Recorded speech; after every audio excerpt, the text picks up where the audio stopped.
Some presidential candidates in next month's presidential election have been speaking about their plans to tackle housing deficit in the country. At a town hall meeting in the University of Lagos, the presidential candidates of Young Progressive Party, Professor Kingsley Moghalu, Allied Congress Party of Nigeria, Mrs. Obieze-Kwesili, and Alliance for New Nigeria, Pt.3, all agreed on the need to prioritize housing development if elected into office. My government, as president of Nigeria, will move for the repeal of the Land Use Act. The reason is that I think the Land Use Act might have been necessary at some point, but today has outlived its purpose. It has created a massive bureaucracy concerning land titling that prevents investment with economic efficiency in the housing sector. It has trapped about $300 billion of debt capital in this country's economy today. We will need to make a decision as to whether we need to pursue social housing in terms of expansion across the land or moving up, because you have to think forward. Number three, we have to have a serious policy about slums. We must improve our slums, not seek to eradicate them so that they become posh new residences for the wealthy, as we saw in Morocco. We saw it in Morocco, but we need to bring adequate water and sewage management to slums. Housing is an important part of lifting people out of poverty. The major thing to do is to ensure that people have income that enables them to be house or those who rent houses on a long-term and sustainable basis. So an economy that enables improvement in income is fundamental. Number two, that in the development and design of social housing, we must understand how the right policy triggers a stronger participation of the private sector in the provision of social housing. Number three, we must look at our slum environments from the perspective of economic corridors. If we looked at them as economic corridors, it completely shifts the way that we treat the poor, who are co-located in environments that are even detrimental to the achievement of our sustainable development goals. In any nation where people don't own homes, they don't feel like they are part of that country. They don't feel like nationals. And therefore, it's easy for them to relocate to any other country that they want. One of the first things that happens when Nigerians relocate abroad is they first of all buy houses. And that makes them have a sense of belonging. So the first thing I'm going to do, the Pt.3-led administration come May 29, 2019, is to declare a state of emergency on housing. And make sure that we put together all the stakeholders to come together and have a national housing vision that says we want to make sure every Nigerian has access to cheap, affordable, safe, attractive, and most importantly, functional homes. Still from the town hall meeting, the presidential candidates of African Action Congress, Omoyele Sowore, and Accord Party, Isaac Oshikelu, both faulted the existing Land Use Act in the country, asking for a more workable policy. Nigeria is not accessible, you see, because not every land in this country has been surveyed. So therefore, for somebody that wants to buy a piece of land, is not even sure what he's buying. That's why you see one Omonile selling a piece of land to 10 people. So what do the ordinary man do to avoid is start building. And the one thing that government can do is, it is only here, even in Ogun State, everywhere, is government is always catching up. instead of government to encourage the stakeholders to have those infrastructures ahead of buildings. So whether you are building a new Victoria Island or a new Akwete anywhere, you will discover that it is going to become a slum at the end of the day. Government must invest in shelter, that every Nigerian citizen must be entitled to a place to lay their head at night, a home. And we have to make the investment. And what I'm proposing, what our government will do, is to put aside $3.6 billion. And I mean this, we should turn this country into a construction site where we are building homes until at least an average Nigerian has a home. We are in need of 17 million homes. Over 80 million Nigerians are without homes. What we do is to set the standard that an average of 5 Nigerians should be entitled to a house, a father, a mom, and at least 3 kids. And away from politics, 12 persons have been confirmed dead after an articulated vehicle conveying bags of rice rammed into a bus and some roadside shops in Iwuruku, Ekiti State. According to eyewitnesses, many others were injured in the incident, which happened on Saturday night after the trailer reportedly experienced a brake failure.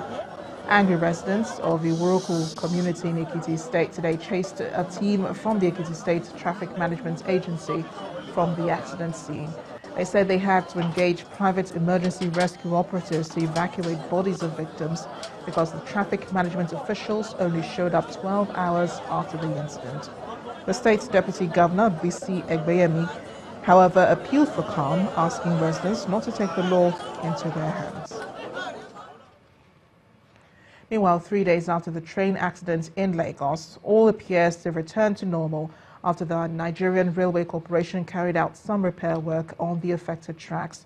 However, during a visit to Ashade level crossing where the incident took place, some of the respondents expressed concern over the quality of work done, as well as the barricaded portion, which they say could impact traffic. Our correspondent, Chris Lems, reports. It's weekend and the rail track is free and empty because the Nigerian Railway Corporation Mass Transit does not operate on Sundays. In spite of Thursday morning's derailment, for these Nigerians, rail appears to remain their preferred means of transportation. As it is, at least rail is one of the fastest way one can go with that, to avoid hiccups on the road, traffic jam. However, the state of infrastructure is a bother to some who feel the safety of passengers is being compromised. If a bike could hit the iron and it shifted, that means if a train was coming, it will derail. Early morning on my way to work, I just came out the same spot and then I saw a train has derailed. If that accident is not happened, they will not make attempt to do this way. And this way that has spoiled since last year. This is the spot that led to the Thursday morning derailment in Lagos State.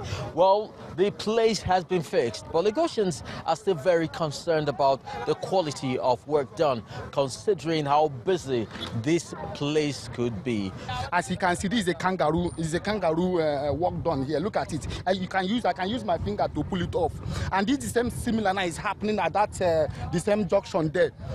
It's happening at that same junction. They will not go and take the before to get to this essence. The Ashade level crossing remains barricaded.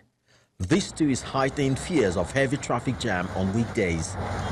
Where the road crosses the track, whoever applies for the way lift is responsible for its maintenance, and this is where the local authority must intervene. However, responding via a telephone call, the Director of Operations, Nigerian Railway Corporation, says the priority for them is that the trains are running and that maintenance work on the tracks is still ongoing. We're currently continuing with our routine maintenance, recovery maintenance. We will review the situation again. We'll hope that the recovery work will be completed as soon as possible. With an increasing population, a functional rail system is important to keep the populace mobile. The federal government must therefore see this as an area to prioritize so as to keep national growth and development on course. Chris Elams, Channels Television News. Residents of Iguruta and Eka community in Rivers State are not at ease with the dump site that has continued to be a source of concern to them. This time, the problem may have been compounded by the dumping of packs of dead fish close to the site. Our correspondent Emmanuel Irei reports. In 2016, we reported about a dump site situated at the Iguruta and Eka community and the attendant environmental pollution suffered by the people. Although the River State Waste Management Agency closed down the dump site in 2018, the offensive odor in the area still suggests that not much has changed. Apart from that, this private property close to the dump site has been the dumping pit for packets of dead fish suspected to have been brought in from outside the state. According to the people, this has been going on for a while.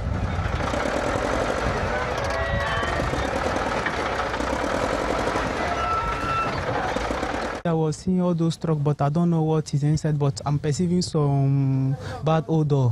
But now, I don't know, nobody explain me what is going on there. But for me, it's not a good thing, somebody to stay for all those kind of environment, they perceive all those kind of bad odor.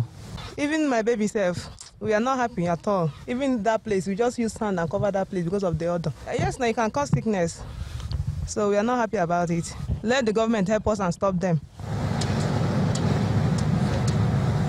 For Madam Mungozi, who sells potato chips here, life must go on as she finds this area suitable for our trade. Sometimes the dustbin is always disturbing us here. It's smelling, giving many people disease.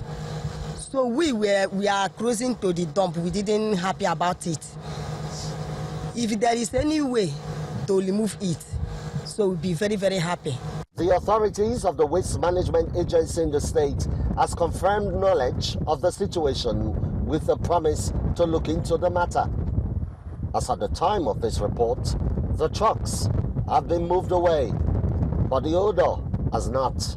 And many of the residents believe the matter must be given the seriousness it deserves. Emmanuel Irei, Channels Television News. There's one more political story. Governorship candidate of the Allied People's Movement in Ogun State, Adekunle Akinlade, says if elected, his administration will hit the ground running, executing the second phase of the developmental blueprint already set by the current administration. The candidate also says he will pay more attention to rural areas.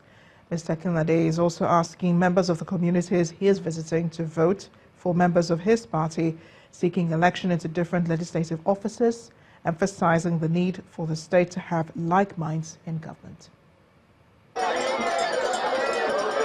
The campaign trail of the Allied People's Movement is at Odeda, a local government area of Ogun State with about 100,000 voting population.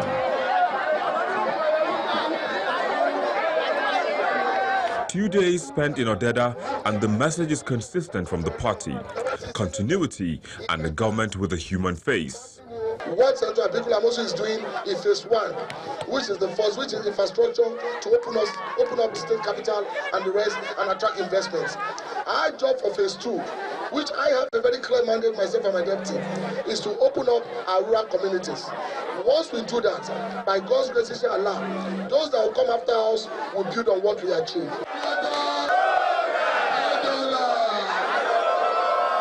Artisans, traders, students, all at different locations pledging support for the APM candidate who is going round the wards to put a face to the name.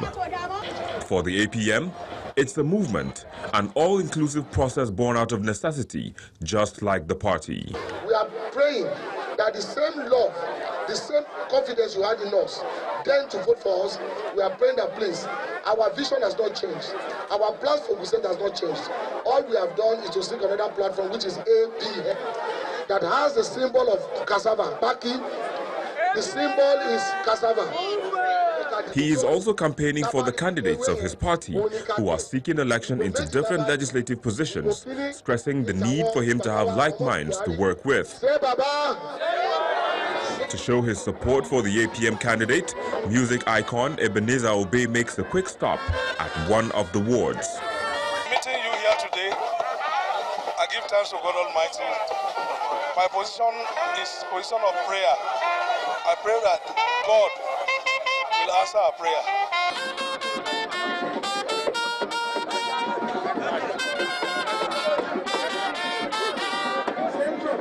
With its vigorous campaign strategy, traveling to the towns and villages of the state, appealing to voters, the newborn APM is counting on the vote of the people to win the election come March the 2nd, ahead of long-standing political parties vying for the same position.